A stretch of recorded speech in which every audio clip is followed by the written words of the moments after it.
नमस्कार, स्वागत है आप सभी का। मैं हूं आपके साथ कुमार कुणाल धीरज। इस वक्त की बड़ी खबर से शुरुआत करेंगे जो महाराष्ट्र से आ रही है, जहां आज फडणवीस कैबिनेट का विस्तार हो सकता है। 32 मंत्री आज शपथ ले सकते हैं। यह बड़ी खबर महाराष्ट्र की सियासत से जुड़ी हुई आपको बता रहे हैं, जहां आज महाराष्ट्र सरकार में कैबिनेट का विस्तार होगा। 32 मंत्री कुल शपथ ले सकते हैं। बीजेपी के नेतृत्व वाली महाराष्ट्र सरकार का मंत्रिमंडल विस्तार आज होने जा रहा है। इसमें नए मंत्री नागपुर में एक समारोह में पद की शपथ लेंगे।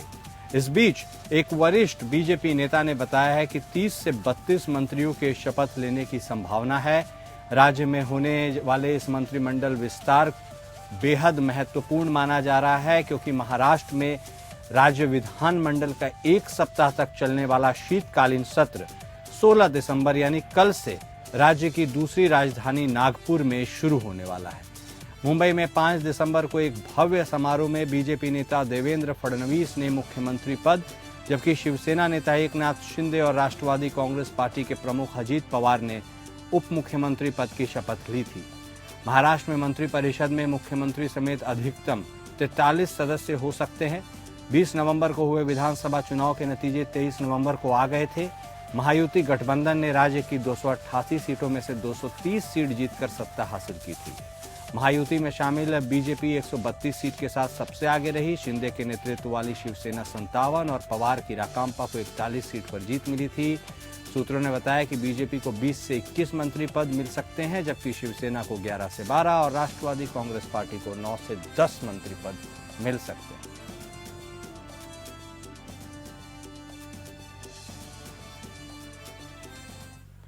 उस बीच संभल से एक बड़ी खबर आ रही है, जहां संभल के हनुमान मंदिर में आरती की गई है। श्रद्धालुओं ने पूजा पाठ किया। यह बड़ी खबर संभल से आपको बता रहे हैं, जहां हनुमान मंदिर में आरती हुई है। श्रद्धालुओं ने पूजा पाठ किया है। 46 साल से यह हनुमान मंदिर बंद था।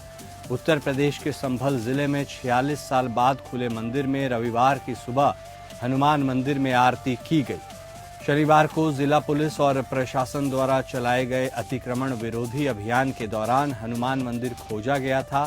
14 दिसंबर को यह मंदिर फिर से खोला गया है और इसके पहले ही वहां पर सुरक्षा बल तैनात थी। मंदिर परिसर की सफाई की गई, बिजली की व्यवस्था की गई है। यहाँ सीसीटीवी कैमरे भी लगाए गए हैं। तो यह बड़ी खबर संभल से हम आपको बता रहे हैं, जहां हनुमान मंदिर में आरती की गई है, पूजा पाठ किया गया है। 46 साल बाद पूजा पाठ हुआ है। अतिक्रमण विरोधी अभियान के दौरान इस हनुमान मंदिर का पता चला था और उसके बाद आज यहां आरती की गई। बड़ी खबर संभल से हम आपको बता रहे हैं, जहां 46 साल से एक हनुमान मंदिर बंद था, अब वह खुला है और वहां पूजा पाठ शुरू हो गया है। वहीं जनपद संभल में 24 नवंबर को हुई हिंसा के बाद जिला प्रशासन बेहद सख्त है और लगातार कार्रवाई करने में जुटा हुआ है। शनिवार को जिलाधिकारी डॉक्टर राजेंद्र पेंसिया और पुलिस अधीक्षक कृष्ण कुमार बिश्नोई के नेतृत्व में सुबह सुबह ही विद्युत विभाग के साथ मिलकर चेकिंग अभियान चलाया गया। इस दौरान करीब 150 घरों, मस्जिदों और मदरसों से बिजली चोरी पकड़ी गई। इस विषय में जानकारी देते हुए डीएम डॉक्टर राजेंद्र पेंसिया ने बताया कि आज सुबह लाउडस्पीकर से होने वाले ध्वनि प्रदूषण को चेक करने के लिए आए थे। इसी दौरान हमने विद्युत चेकिंग अभियान भी चलाया और कुछ कटिया कनेक्शंस देखे, जिसके बाद हमने देखा कि एक छत के ऊपर से लगभग 100 से 150 घरों को बिजली की सप्लाई हो रही थी और पूरी छत को बिजली घर का रूप दिया गया था। इस मामले में प्रशासन मुकदमा भी दर्ज करेगा, वसूली भी करेगा, साथ ही प्रॉपर कार्रवाई भी होगी। इस दौरान मस्जिद और मदरसों से भी विद्युत चोरी के मामले सामने आए हैं।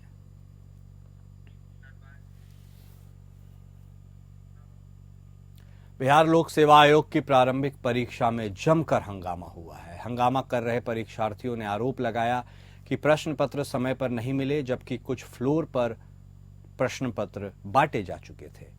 पटना स्थित बापू परीक्षा परिसर में पेपर लीक का आरोप लगाकर प्रदर्शन कर रहे कैंडिडेट्स में से एक को पटना डीएम डॉक्टर चंद्रशेखर सिंह ने थप्पड़ जड़ दिया था।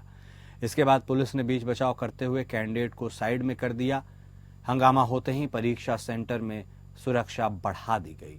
2 थानों की पुलिस को आयोग के दफ्तर के बाहर भी तैनात किया गया। इधर आयोग ने आनन फानन में बैठक बुलाई। बीपीएससी की 70वीं संयुक्त परीक्षा में 4,83,000 कैंडिडेट शामिल हुए। परीक्षा एक ही शिफ्ट में 12 से 2 बजे के बीच हुई।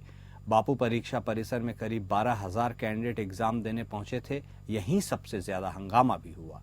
अब इसमें एक और बड़ा अपडेट सामने आया है। अपडेट यह है कि पटना के कुम्हरार स्थित बापू परीक्षा केंद्र पर छात्रों के हंगामे के बीच केंद्राधीक्षक की मौत हो गई और एक महिला अभ्यर्थी बेहोश हो गई। हंगामे के दौरान केंद्राधीक्षक राम इकबाल सिंह को दिल का दौरा पड़ा और उनकी मौत हो गई। वहीं डीएम के वायरल वीडियो पर सफाई भी आया है। कहा गया कि केंद्राधीक्षक राम इकबाल सिंह को परीक्षा केंद्र में हार्ट अटैक आया। आनन फानन में उनको अस्पताल ले जाने की कोशिश हो रही थी। उस समय स्थिति तनावपूर्ण थी। अभ्यर्थी रास्ता क्लियर नहीं कर रहे थे। इसी स्थिति में हाथ उठाना पड़ा। हालांकि इसके बावजूद भी केंद्राधीक्षक की जान नहीं बचाई जा सकी। थप्पड़ मारने की घटना का उद्देश्य किसी को आहत करना नहीं था, बल्कि केवल व्यवस्था बनाए रखना था।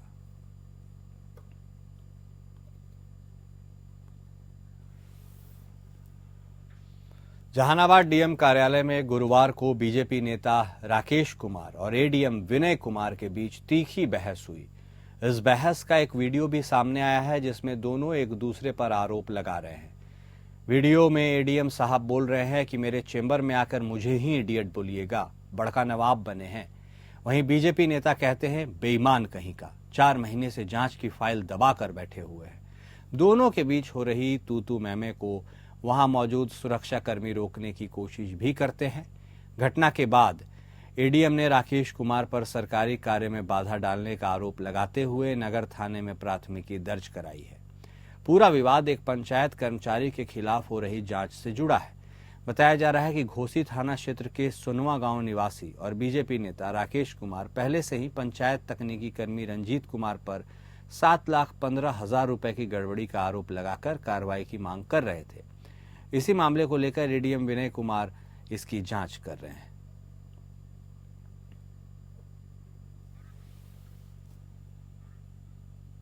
तो बीजेपी नेता राकेश कुमार और एडीएम विनय कुमार में यह तू मैमे का वीडियो खूब वायरल हो रहा है। जहानाबाद जिले की यह घटना है, जहां किस तरह से एक नेता और एक अफसर के बीच कहा सुनी हो रही है, ये लोगों ने देखा। हालांकि सुरक्षा कर्मियों ने बीच बचाव की कोशिश की, लेकिन इसका कुछ खास असर नहीं हुआ।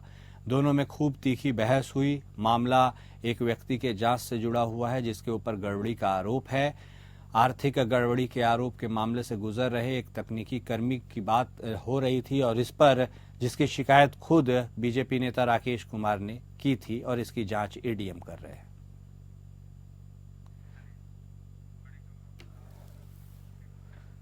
वहीं उत्तराखंड के निकाय से लेकर इस वक्त एक बड़ी खबर आ रही है। निकाय चुनाव की तैयारियां तेज हो गई हैं।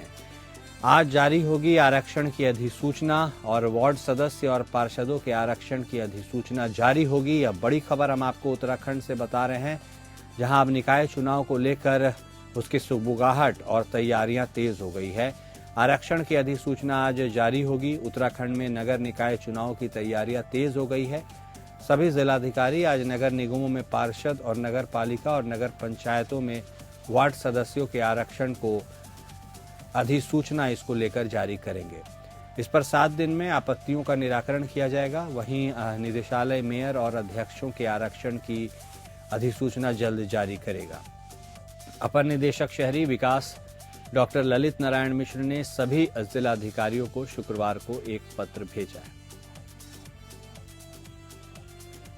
तो निकाय चुनाव को लेकर अब उत्तराखंड में तैयारियां तेज हो गई हैं, और उम्मीद जताई जा रही है कि बहुत दिनों से लटके और नहीं हुए निकाय चुनाव को अब संभवतः करवा लिया जाएगा, क्योंकि आरक्षण को लेकर अधिसूचना अब जारी की जा सकती है आज।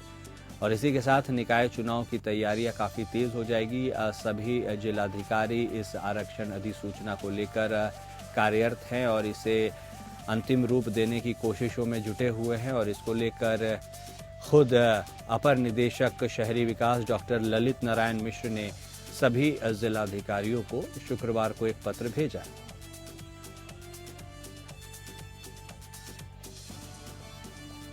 छत्तीसगढ़ सरकार के 1 वर्ष पूरे होने पर छत्तीसगढ़ की राजधानी रायपुर स्थित साइंस कॉलेज में आयोजित जनादेश पर्व कार्यक्रम में पद्मश्री से सम्मानित सैंड आर्टिस्ट सुदर्शन पटनायक ने अपनी कला के माध्यम से मुख्यमंत्री विष्णुदेव साय के सुशासन और विकास को अभिव्यक्त किया। उन्होंने रेत की अद्भुत कृति तैयार कर छत्तीसगढ़ की उपलब्धियों को दर्शाया। उल्लेखनीय है कि इस कार्यक्रम में केंद्रीय स्वास्थ्य मंत्री जेपी नड्डा और मुख्यमंत्री विष्णुदेव साय सहित मंत्रीगण और अन्य जनप्रतिनिधि के साथ हजारों की संख्या में लोग उपस्थित थे। कार्यक्रम में सुदर्शन पटनायक ने अपनी कला से सबका ध्यान आकर्षित किया। उनकी रेत की अद्भुत कृति ने सभी का मन मोह लिया। इसी कृति में मुख्यमंत्री विष्णुदेव साय के सुशासन और विकास की झलक दिखाई दी। उन्होंने सरकार की योजनाओं और उपलब्धियों को प्रभावी ढंग से प्रस्तुत किया। मुख्यमंत्री साय के नेतृत्व में छत्तीसगढ़ ने शिक्षा, स्वास्थ्य, आवास, पेयजल जैसी आधारभूत सुविधाओं में उल्लेखनीय प्रगति की है। सुदर्शन पटनायक की इस कला ने जनता को न केवल छत्तीसगढ़ में एक वर्ष में हुए विकास का एहसास कराया, बल्कि सुशासन की छवि को प्रभावी ढंग से प्रस्तुत भी किया।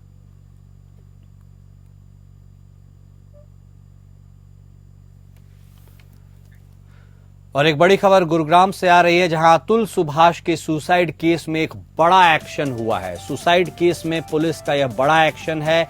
पत्नी निकिता गुरुग्राम से अरेस्ट हुई है। इसके साथ ही उनकी मां और भाई प्रयागराज से गिरफ्तार हुए हैं। तो यह बड़ी खबर आपको बता रहे हैं, बहुचर्चित अतुल सुभाष के सुसाइड के मामले से जुड़ी हुई, जहां उनकी पत्नी निकिता गुरुग्राम से अरेस्ट हो गई हैं। इसके साथ ही निकिता की मां और उनका भाई प्रयागराज से गिरफ्तार हुआ है। अतुल सुभाष सुसाइड केस में अलग रह रही पत्नी निकिता सिंघानिया, उनकी मां निशा और भाई अनुराग को आत्महत्या के लिए उकसाने के मामले में बेंगलुरु पुलिस ने गिरफ्तार किया है। यह बड़ी खबर आपको बता रहे हैं हम, जहां सुसाइड केस में पुलिस का बड़ा एक्शन है। अतुल सुभाष की आत्महत्या के मामले से यह जुड़ी बड़ी खबर है। इसके लिए पुलिस ने उनकी पत्नी निकिता को आखिरकार गुरुग्राम से अरेस्ट किया है। मां और भाई को प्रयागराज से गिरफ्तार किया है। अतुल ने कुछ दिनों पहले ही निकिता और उनके परिवार पर उत्पीड़न और जबरन वसूली का आरोप लगाया था, जिसके बाद उन्होंने आत्महत्या कर ली थी। इससे जुड़ी यह बड़ी खबर, जहां उनकी पत्नी की मां और भाई को गिरफ्तार कर लिया गया है। सभी को अदालत में पेश किया गया, जहां से उन्हें न्यायिक हिरासत में भेजा गया है। शुक्रवार को बेंगलुरु पुलिस ने निकिता सिंघानिया को जौनपुर स्थित मकान पर उनके नोटिस लगाया था। नोटिस में 3 दिन में बयान दर्ज करने के लिए कहा गया था। इस बीच इलाहाबाद हाई कोर्ट ने निकिता सिंघानिया, निशा सिंघानिया और अनुराग सिंघानिया की तरफ से अंतरिम जमानत के लिए अर्जी वहां लगाई गई है।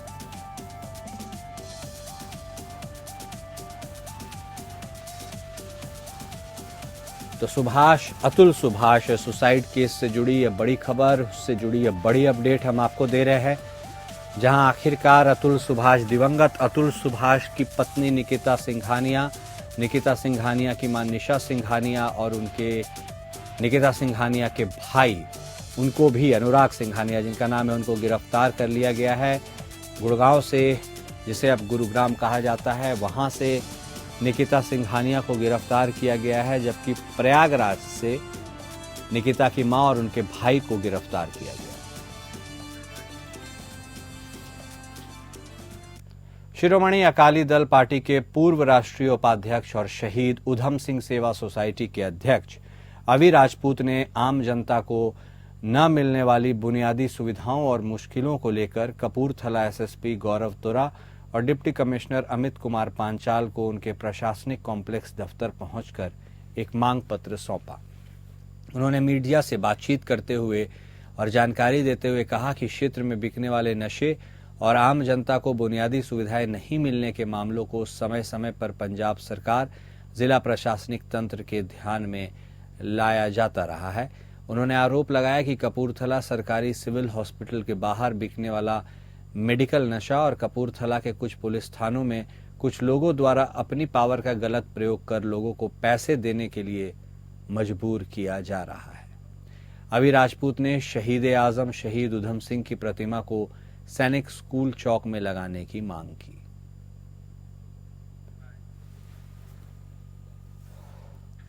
नगर काउंसिल जांडियाला गुरु की तरफ से शहर में गंभीर ट्रैफिक की समस्या को लेकर दुकानों द्वारा किए गए अतिक्रमण को हटाने के लिए अभियान चलाया गया और दुकानदारों को चेतावनी भी दी गई।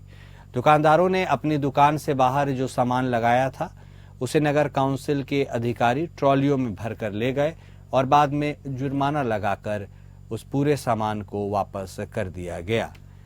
तो पंजाब की यह खबर, जहां अतिक्रमण को लेकर चलाए गए अभियान में भारी संख्या में अतिक्रमण को हटाया गया है और दुकानदारों ने अपने दुकानों के बाहर जो सामान लगाया था उसे जब्त किया गया है। उल्लासनगर पुलिस थाने के वरिष्ठ पुलिस निरीक्षक विष्णुनाथा तम्हाणे ने अपनी लगन और मेहनत से वेस्टर्न ऑस्ट्रेलिया के बस्टन में आयोजित आयरन मैन स्पर्धा में शानदार सफलता प्राप्त की।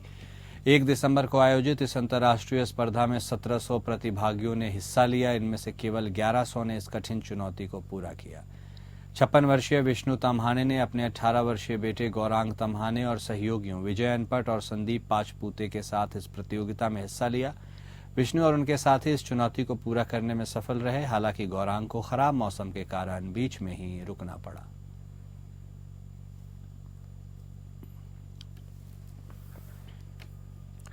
और एक बड़ी खबर आ रही है छत्तीसगढ़ से, जहां छत्तीसगढ़ के दौरे पर गृह मंत्री अमित शाह जाएंगे। नक्सलियों के गढ़ में केंद्रीय गृह मंत्री अमित शाह पहुंचेंगे। छत्तीसगढ़ के 2 दिवसीय दौरे पर गृह मंत्री अमित शाह रहेंगे। छत्तीसगढ़ के दौरे पर गृह मंत्री अमित शाह पहुंचे हैं। एयरपोर्ट पर केंद्रीय गृह मंत्री शाह का सीएम विष्णुदेव स्वाय ने स्वागत किया।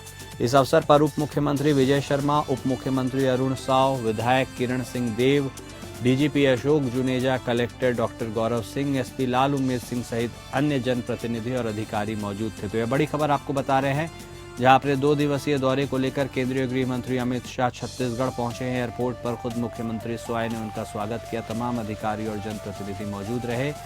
आज जगदलपुर में होने वाले संभाग स्तरीय बस्तर ओलंपिक के समापन समारोह में केंद्रीय गृह मंत्री शिरकत करेंगे। दूसरे दिन 16 दिसंबर को सुबह में नक्सली हमले में वीर गति को प्राप्त हुए 2 जवानों के परिवारों से वह मुलाकात करेंगे। यह बड़ी खबर छत्तीसगढ़ से, जहां केंद्रीय गृह मंत्री अमित शाह 2 दिवसीय दौरे पर रहेंगे। नक्सल ऑपरेशन में शामिल जवानों के साथ वह रात्रि भोज भी करेंगे। एक कैंप का भ्रमण भी करेंगे। एक रात रुककर LWUE बैठक में शामिल होंगे। तो यह बड़ी खबर छत्तीसगढ़ से आ रही है, जहां केंद्रीय गृह मंत्री अमित शाह अपने 2 दिवसीय दौरे पर छत्तीसगढ़ पहुंच गए। और अभी के लिए इस बुलेटिन में इतना ही। नमस्कार।